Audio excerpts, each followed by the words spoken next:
ఏసంటే ఎవరో తెలుసా, ప్రేమంటే ఎవరో తెలుసా, దేవుడంటే ఎవరో తెలుసా, త్యాగమంటే ఎవరో తెలుసా.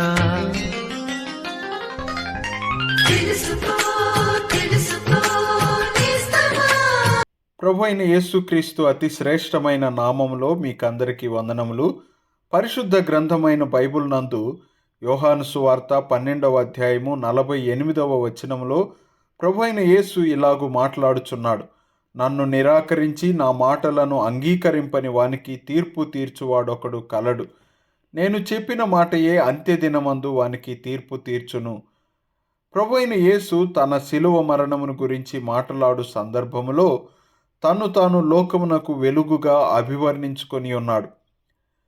వెలుగు పాపాంధకారములో జీవించుచున్న మనుష్యులకు నిరీక్షణగా, ఆశ్రయముగా, భరోసాగా ఆయన ఉండుటకు వచ్చాడు.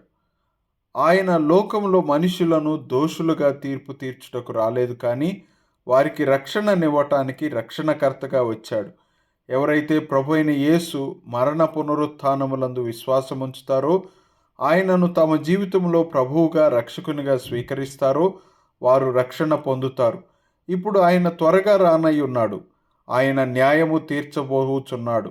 ఆయన న్యాయపీఠమును అధిష్ఠించినప్పుడు ఏ మనుష్యుడైతే ఆయన సువార్త మాటలను పెడచెవిన పెట్టాడో అవే మాటలు అతనికి విరోధముగా సాక్ష్యము పలికి అతనిని దోషిగా తీర్పు తీరుస్తాయి.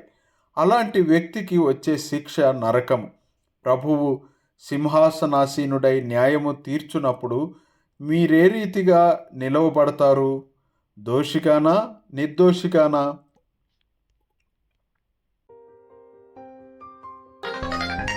తెలుసుకో